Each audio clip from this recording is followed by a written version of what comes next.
Hello everyone, topic start करने के पहले एक छोटा सा इंस्ट्रक्शन। एसएससी जेईई के लिए बेस्ट बुक्स और टेस्ट सीरीज का लिंक मैंने डिस्क्रिप्शन में दे दिया है, प्लीज़ चेक इट। अब हम टॉपिक स्टार्ट करते हैं। आइए फ्रेंड्स, इस वीडियो सेशन में हम बात करेंगे operating characteristics of DC series motor, और ये टॉपिक बहुत ज़्यादा इंपॉर्टेंट है as far as one day examination is concern. बहुत ही इंपॉर्टेंट टॉपिक है। अगर डीसी मोटर में हम बात करेंगे तो सबसे ज़्यादा अगर क्वेश्चन आते हैं तो इस टॉपिक से आपको एक ना एक क्वेश्चन ज़रूर देखने को मिलेगा। देखिए, कंसेप्ट बिल्कुल सेम है जो मैंने पढ़ाया हुआ है, सिर्फ आपको क्वेश्चन का थोड़ा सा पैटर्न चेंज देखने को मिल सकता है। कंसेप्ट जो मैंने बताया उसको आप नोट डाउन कर चुके होंगे, अगर नहीं किए हैं तो उस वीडियो को आप देखिए, कैरेक्टरिस्टिक्स नोट डाउन करिए और अपने नोट्स प्रॉपर बनाइए। बहुत अगेन मैं ये कह रही हूँ कि बहुत इंपॉर्टेंट टॉपिक है, इसको आप मिस मत करिएगा। Operating characteristics of DC series motor, एक एक क्वेश्चन बहुत ही ज़्यादा इंपॉर्टेंट है। आइए देखते हैं हम लोग डीसी सीरीज मोटर का। फर्स्ट क्वेश्चन रीड करिए। पहला क्वेश्चन में हम लोगों को बोल रहा है for a DC series motor, DC series motor में if TA with the torque, यानी कि टीए हमारा टॉर्क है एंड आईए with the armature current, IA हमारा आर्मेचर करंट है, then which of the following characteristics is valid for the condition before saturation. अब आपको ध्यान क्या रखना है, यहाँ पर कुछ कंडीशन दिया है बिफोर सैचुरेशन की, दिस इज वेरी इंपॉर्टेंट। अगर क्वेश्चन में कुछ भी नहीं गिवन रहता तो भी आपको बिफोर सैचुरेशन लेना पड़ता, और अगर क्वेश्चन में दिया है बिफोर सैचुरेशन तो बहुत ही है, वेल एंड गुड है। नहीं दिया रहता तो आपको बिफोर सैचुरेशन लेना पड़ता, या फिर आफ्टर सैचुरेशन भी दे सकता है। तो यहाँ पर आपको torque armature current characteristics draw करने को बोल रहा है, जो कि हम देखे थे for a DC series motor. ये हमारा एक्स एक्सिस में आर्मेचर करंट हम लोगों ने लिया था, ये हमारा होता था टॉर्क। कैरेक्टरिस्टिक्स कुछ ऐसा आता था हमारा, ये हमारा हो जाता था स्टार्टिंग में पैराबोला आता था और उसके बाद स्ट्रेट लाइन हो जाता था। तो अगर मैं ये बोलूँ तो ये है बिफोर सैचुरेशन की कंडीशन, बिफोर सैचुरेशन, और ये हमारा है आफ्टर सैचुरेशन का condition, after saturation, after saturation. First हम अगर बोलेंगे before saturation, before saturation, second अगर हम बोलेंगे आफ्टर सैचुरेशन, तो दोनों में ही अलग अलग इक्वेशन आता है। देखिए, ये बहुत ही स्पेशल कैरेक्टरिस्टिक्स है जो आपको ध्यान में रखना है। स्पेशल क्यों है? क्योंकि इसका कैरेक्टरिस्टिक्स बिफोर सैचुरेशन चेंज हो जाता है और आफ्टर सैचुरेशन चेंज हो जाता है। Before saturation proportional to I square होता है, after saturation proportional to I होता है। क्योंकि ये पैराबोला का इक्वेशन है और पैराबोला को हम रिप्रेजेंट करते हैं T proportional to I square, Y is equal to X square proportional to X square वाला को हम बोलते हैं parabola. After saturation T proportional to I हो जा रहा है। देखिए, ये बिल्कुल स्ट्रेट लाइन हो जा रहा है सैचुरेशन में। तो यही हमारा कैरेक्टरिस्टिक्स है, torque versus armature current characteristics. अब आप ऑप्शन को मैच कर लीजिए, कौन सा ऑप्शन आपका फिट बैठ रहा है यहाँ पर। तो फर्स्ट हमारा T proportional to I is the wrong answer, क्योंकि ये आफ्टर सैचुरेशन की कंडीशन है। बी हमारा राइट हो जाएगा, T proportional to I square before saturation. तो यहाँ Bombay is the right answer, mark कर लीजिए। कैरेक्टरिस्टिक्स बहुत इंपॉर्टेंट है, न्यूमेरिकल भी इसमें से आपको देखने को मिल सकते हैं, जो कि हम डिस्कस करेंगे थोड़ी देर के बाद। तो फर्स्ट क्वेश्चन का आंसर बी हमारा राइट है बिल्कुल। सेकंड क्वेश्चन आइए देखिए। सेकंड क्वेश्चन में हम लोगों को बोल रहा है the DC motor having high torque, यानी कि जितने भी हम डीसी मोटर पढ़े हैं, DC shunt motor, DC series motor, DC compound motor, differential, जितने भी हम पढ़े हैं उसमें से हाई टॉर्क किस मोटर का हम लोगों को मिलता है? तो हमें मिलता है, देखिए ये आगे, इसका आंसर डीसी सीरीज मोटर ही होगा, क्योंकि torque is proportional to I square. और जब आप कोई दूसरा मोटर पढ़ेंगे तो कभी भी ऐसा इक्वेशन आपको देखने को नहीं मिल रहा होगा, torque proportional to I square. यानी कि अगर आप करंट को डबल कर रहे हैं तो टॉर्क क्या हो जा रहा है? 4 टाइम्स हो जाएगा।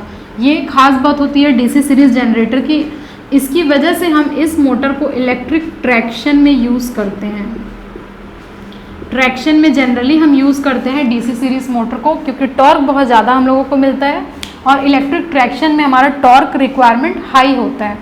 इसलिए यहाँ पर हम डीसी सीरीज मोटर बोल सकते हैं। So A is the right answer, Agra is the right answer.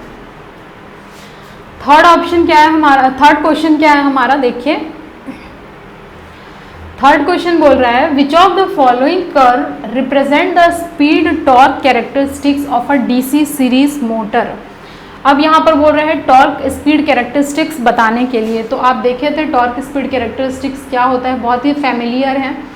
D answer हमारा इसमें आता है राइट।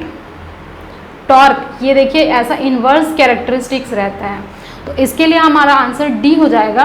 बट आपको क्या करना है, आपका इसका इक्वेशन भी ध्यान रखना है। तो इसमें स्पीड प्रोपोर्शनल होता है स्क्वायर रूट ऑफ एन के, ये भी चीज़ आपको ध्यान रखनी है, क्योंकि क्वेश्चन देखिए ग्राफ ना दे करके ये आपको इक्वेशन के टर्म में भी पूछ सकता है।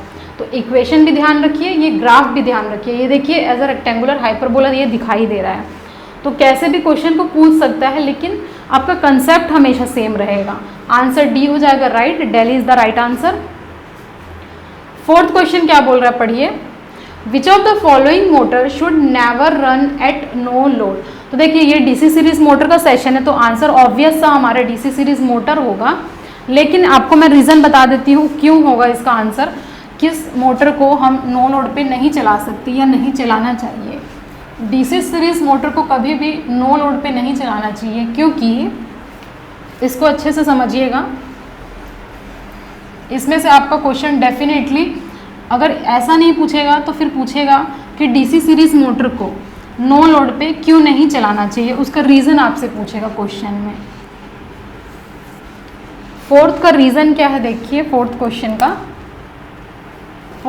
का एक्सप्लेनेशन क्या है। डीसी सीरीज मोटर है should never run at no load, कभी भी नो लोड पे नहीं चलाने का एडवाइस किया जाता है इसको। क्योंकि देखिए डीसी सीरीज मोटर पहले आप ड्रॉ करिए, ये हमारा हो जाएगा आर्मेचर ये हो जाएगा series winding, this is the terminal voltage VT, positive negative VT, ये हमारा हो जाएगा RSC।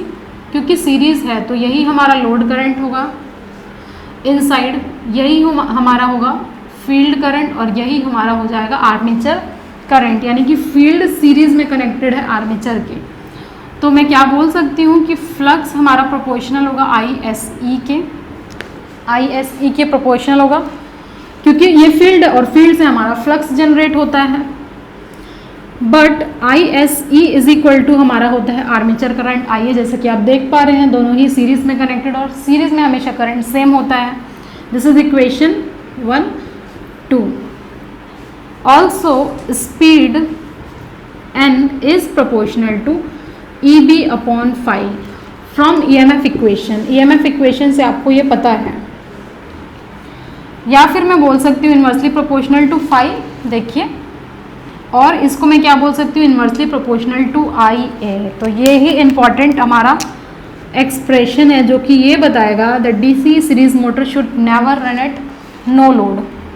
नो लोड का मतलब क्या होता है बताइए। अब no load implies IA is equal to 0। अगर यहाँ मैं IA इज इक्वल टू 0 रख दूँ तो N is proportional to 1/0 equal to infinite आ जाएगा, और इन्फिनाइट आने का मतलब है कि डेंजरसली हाई स्पीड से हमारा मोटर मूव करने लगेगा और शाफ्ट ब्रेक होने के चांसेस पॉसिबिलिटी है। तो रन एट डेंजरसली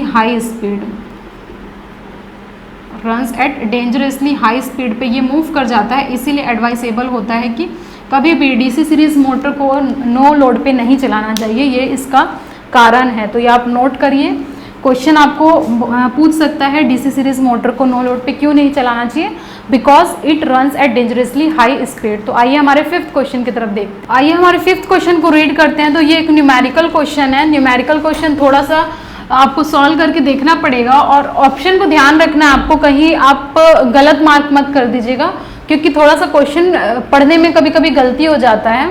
आइए क्वेश्चन देखते हैं। If the current in the armature of a DC series motor, ठीक है, इसमें हम लोगों को बोल रहा है armature current of a DC series motor is reduced to 5%, यानी कि हमारा करंट को 5% रिड्यूस टू 5% बोल रहा है, then the torque will become. तो ये बहुत ही लंबा डिस्कशन होने वाला है, थोड़ा सा देखिएगा अच्छे तरीके से। पहले मैं कैरेक्टरिस्टिक्स बताऊंगी, फिर आपको मैं यहाँ पर सोल्यूशन दूंगी। तो देखिए ये हमारा टॉर्क आर्मेचर करंट कैरेक्टरिस्टिक्स अभी मैंने आपको बताया था। ये कुछ ऐसा कैरेक्टरिस्टिक्स होता है हमारा torque armature of DC series motor. यहाँ पर हमारा होता है torque proportional to IA square और यहाँ पर हमारा होता है टॉर्क प्रोपोर्शनल टू IA। ये होता है बिफोर सैचुरेशन एंड ये हमारा कैरेक्टरिस्टिक्स होता है आफ्टर सैचुरेशन का। एक क्वेश्चन तो यहाँ से बन गया। अब आप देखिए इस क्वेश्चन में कहीं भी आपको ये नहीं बोला है कि आफ्टर सैचुरेशन लेना है या बिफोर सैचुरेशन लेना है। तो आपको अगर कुछ भी क्वेश्चन में ना गिवन हो तो आप बिफोर सैचुरेशन की कंडीशन को कंसिडर करिएगा। अब आप क्वेश्चन पे आइए। क्वेश्चन क्या बोल रहे हैं, जो आर्मेचर करंट है हमारा उसको रिड्यूस्ड कर रहा है 5%। देखिए रिड्यूस्ड टू 5% और रिड्यूस्ड फ्रॉम 5%, क्या चीज़ दिया है आपको ध्यान में रखना है। यहाँ पर हम लोगों को बोला है 5%, यानी कि अगर फर्स्ट वाला हमारा करंट IA1 होता तो हमारा second condition IA2 is equal to 0.5 IA1 होगा। देखिए reduce to 5% of IA1, 0.5% reduce to 0.05। ठीक है, देखिए यहाँ पर हमारा ये रिड्यूस टू 50% होगा, तभी ये 0.5 आएगा। तो ये हो जाएगा 0.5। अब टॉर्क का प्रोपोर्शनल टू IA स्क्वायर कर दीजिए, तो T2 upon T1 is equal to IA2 upon IA1 whole square.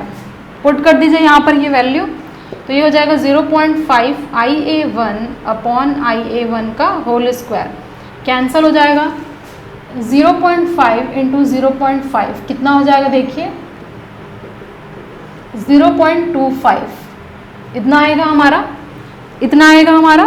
तो यही चीज़ बोल रहा है कि यहाँ पर 0.5 IA1, तो इसको आपको थोड़ा सा ध्यान रखना है। रिड्यूस टू 50%, ये 50% है। तब उस केस में हमारा क्या हो रहा है, T2 is equal to 0.25 of T1 आ रहा है, यानी कि 25% ऑफ T1। तो यही चीज़ आपको ध्यान रखनी है। आपको ये थोड़ा सा सिमिलर दिख सकता है 125 और 25। तो T2 जो हो रहा है हमारा 25% ऑफ द प्रीवियस वैल्यू हो रहा है। आंसर हो जाएगा हमारा इस क्वेश्चन के लिए B option is the right answer, B for Bombay. तो आप बहुत ही अच्छे तरीके से क्वेश्चन को पढ़िए, सॉल्व करिए अच्छे तरीके से, तब क्वेश्चन इजीली बन जाएगा। 6th क्वेश्चन हमारा बोल रहा है the following given figure represent. अब आपको यहाँ पर कैरेक्टरिस्टिक्स दिया है, देखिए स्पीड आर्मेचर कैरेक्टरिस्टिक्स या फिर स्पीड लोड कैरेक्टरिस्टिक्स आपको ऑलरेडी गिवन है क्वेश्चन में, और यह ऑप्शन आपसे पूछ रहा है। तो यहाँ पर हमारा ये हो जाता है स्पीड डीसी सीरीज मोटर का हो जाता है, और ये हमारा होता है N is inversely proportional to IA। इसका देखिए आपको सिर्फ ये याद नहीं करना है या ये रटना नहीं है कि ऐसा कैरेक्टरिस्टिक्स होता है। इससे आपको क्या क्या इंपॉर्टेंट डेटा मिल रहा है वो भी आपको ध्यान रखना है। तो speed is inversely proportional to IA, this is the first data. Second, ये हमारा होता है रेक्टेंगुलर हाइपरबोला, क्योंकि ये हमारा जो ग्राफ होता है वो रेक्टेंगुलर हाइपरबोला का होता है, इनवर्स वाला रिलेशन। तो ये हमारा आंसर हो जाएगा speed current characteristics of DC series motor, B is the right answer. Again Bombay is the right answer. तो देखिए कभी भी आंसर निकालना इंपॉर्टेंट नहीं होता है हमारे लिए, मतलब होता है इंपॉर्टेंट, लेकिन क्यों आया वो इंपॉर्टेंट होता है। रट करके आप आज याद रख सकते हैं, अगर आपको सिमिलर क्वेश्चन थोड़ा इधर उधर घुमा करके दिया तो वहीं पर आप गए, मतलब क्वेश्चन नहीं बनेगा आपसे। तो इसीलिए आप कभी भी उसका रीज़न फाइंड आउट करने की कोशिश करिए। अदर ऑप्शन को भी देखिए कि अदर ऑप्शन क्या क्या हो सकता है, किसका आंसर होना चाहिए। तो देखिए अब इस क्वेश्चन में अगर आप अच्छे से देखेंगे तो आपको ऑलरेडी गिवन है speed versus IA, speed current characteristics, ठीक है, A और B हो सकता था। लेकिन जब आप C और D देखेंगे, टॉर्क करंट और torque current characteristics of DC, तो कभी भी क्या ये ऑप्शन हो सकता है C और D? जब आपको दे दिया है करंट और स्पीड और करंट का, तो ये ऑप्शन बिल्कुल गलत है। सी और डी बिल्कुल हो ही नहीं सकता, कभी नहीं हो सकता ये क्वेश्चन का आंसर। तो अगर किसी को नहीं पता है इस क्वेश्चन का आंसर, तो अगर आप तुक्का लगा रहे हैं, 50-50 का चांस होना चाहिए, या तो ये, तभी आप तुक्का लगाइए और इस ऑप्शन को तो बिल्कुल एलिमिनेट कर दीजिए, तब आज जाके आपका आंसर हो सकता है सही। तो ये हमारा हो गया पूरा डिस्कशन इसके लिए। ये इक्वेशन को भी आपको ध्यान रखना है, ये इक्वेशन को भी आपको ध्यान रखना है, इसको आप नोट कर लीजिए। अब देखिए जितना भी मैं क्वेश्चन करा रही हूँ 7 या 8, तो ये मोर देन सफिशिएंट है इस टॉपिक के लिए। आपको घुमा करके क्वेश्चन आएगा, लेकिन आएगा सिमिलर इसी टॉपिक से ही, थोड़ा बहुत चेंज आ जाएगा ऑप्शन में, डेटा अलग अलग दे सकता है। तो अगर आप अच्छे से कंसेप्ट पढ़ के जा रहे हैं तो कुछ भी ऐसा नहीं है कि आपको नया लगने वाला है। और अगर अच्छा लग रहा है वीडियो को तो फटाफट से लाइक कर दीजिए, दोस्तों के साथ शेयर कर दीजिए, क्योंकि हमें भी मोटिवेशन मिलता है फ्रेंड्स कि अच्छे अच्छे वीडियो आप तक लेकर के आ सके, कुछ अच्छे कंसेप्ट बताए, अपडेट दे सके। तो लाइक कर दीजिएगा वीडियो को अच्छा लगे तो, और शेयर भी कर दीजिएगा दोस्तों के साथ। तो देखिए आते हैं हमारे 7th क्वेश्चन में, solution of the 7th question. Numerical हो सकता है आपको देखने में बड़ा लग रहा होगा, लेकिन बहुत ही सिंपल सा क्वेश्चन है, एकदम सिंपल, इससे सिंपल तो कुछ हो नहीं सकता। देखिए a DC series motor develops a torque of 20 newton metre, यानी कि ये पहली कंडीशन गिवन है हम लोगों को, टॉर्क की वैल्यू 20 न्यूटन मीटर गिवन है at 3 ampere of load current. जब 3 एम्पियर लोड करंट था तब हमारा 20 न्यूटन मीटर आ रहा है torque under the saturated magnetic circuit. ये आपको स्टार मार्क लगाना है। आप अगर वैसी क्वेश्चन को सॉल्व कर रहे हैं और आप ये डेटा नहीं देखे हैं, तब आपका आंसर गलत आ सकता है। Now if the current is increase to 6% then the torque developed will be, यानी कि अब करंट को 6 एम्पियर कर रहे हैं तो उस केस में टॉर्क क्या होगा। तो ये हो जाएगा हमारा, देखिए पहले केस में आपको T1 गिवन है, कितना गिवन है 20 न्यूटन मीटर, IA1 आपका दिया हुआ है 3 एम्पियर, IA2 आपको गिवन है 6 एम्पियर। अब आप सोच रहे होंगे ये तो लोड करंट गिवन है, लेकिन डीसी सीरीज मोटर में हमारा लोड करंट आर्मेचर करंट के इक्वल आता है। फिर टॉर्क क्या होगा हमारा T2, ये आपको निकालना है। कैरेक्टरिस्टिक्स आपको एकदम से ध्यान रखना है। IA torque is proportional to IA square, torque is proportional to IA. First, before saturation,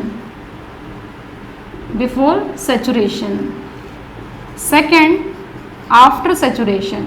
कभी भी आप जब डीसी सीरीज मोटर पढ़ रहे हैं और आपको speed torque characteristics armature current और टॉर्क कैरेक्टरिस्टिक्स दिखाई दे, तब आपको ध्यान रखना है बिफोर और आफ्टर सैचुरेशन की कंडीशन। यहाँ पर हमारा टॉर्क प्रोपोर्शनल होता है IA स्क्वायर के, टॉर्क प्रोपोर्शनल टू IA होता है। तो देखिए आपको 7th क्वेश्चन के लिए अंडर सैचुरेटेड मैग्नेटिक सर्किट बोला है, यानी कि ये केस के बारे में आपसे क्वेश्चन पूछ रहा है। तो पहले इसको सॉल्व कर लेते हैं, आंसर लगा लेते हैं, देन उसके बाद हम देखेंगे इस केस में आंसर क्या होता। तो T2 upon T1 is equal to IA2 upon IA1 हो जाता। अब कुछ नहीं है, सब कुछ तो आपको पता है, T1 आपको पता है, IA2 IA1 सब कुछ आपको पता है। T1 हमारा दिया है 20, IA2 दिया है 6 अपॉन IA1 दिया है 3। सॉल्व करेंगे तो 20 into 2 equal to 14 newton metre is the right answer. तो इस क्वेश्चन के हमारा डी आंसर करेक्ट हो जाएगा 14 न्यूटन। और this is really very important, बहुत ही इंपॉर्टेंट टॉपिक है, बहुत अच्छे से समझिएगा इस क्वेश्चन को। 40 न्यूटन मीटर हमारा आंसर हो गया, Delhi is the right answer. लेकिन एक थोड़ा सा डिस्कशन हम और कर लेते हैं। Before saturation IA2 upon IA1 का होल स्क्वायर। अब आप सॉल्व करिए T2 की वैल्यू को। T1 20 दिया है, 6 अपॉन 3 का whole square, 20 into 4 80 newton metre, 80 newton metre. तो देखिए क्वेश्चन कुछ ऐसा डिज़ाइन करते हैं एग्जामिनर लोग कि आपको दोनों ऑप्शन देखने को मिलेगा, 80 न्यूटन भी और 40 न्यूटन भी। अगर आपने नहीं देखा है कि कौन सी कंडीशन है, सैचुरेशन की है या नहीं है, तो आप आंसर फटाफट से लगा देते 80 न्यूटन मीटर, लेकिन इसका आंसर हमारा है 40 न्यूटन मीटर। तो ये हमारा है बिफोर सैचुरेशन वाला आंसर और ये हमारा है आफ्टर सैचुरेशन वाला आंसर। तो इस चीज़ को ही आपको ध्यान रखना है, इंपॉर्टेंट था इसलिए मैंने इतना सारा डिस्कशन किया आपके लिए। अदरवाइज सोल्यूशन तो बहुत ही सिंपल सा था, आप कर लेते थे। तो इस क्वेश्चन को आप प्रैक्टिस करिए और इससे रिलेटेड जो भी प्रीवियस ईयर क्वेश्चन आए हुए हैं उसे भी आप प्रैक्टिस करिए अच्छे तरीके से। Thank you everyone for watching this video till end. If you like this video, share with your friends and subscribe this channel. Don't forget to press the bell icon button to get further updates. और अगर आप हमारे Telegram channel से जुड़ना चाहते हैं तो उसका भी लिंक मैंने डिस्क्रिप्शन और फर्स्ट कमेंट में दे दिया है, please check it. SSC JEE के लिए बेस्ट बुक्स और टेस्ट सीरीज का भी लिंक मैंने डिस्क्रिप्शन में दे दिया है। Thank you very much, see you soon in the next video.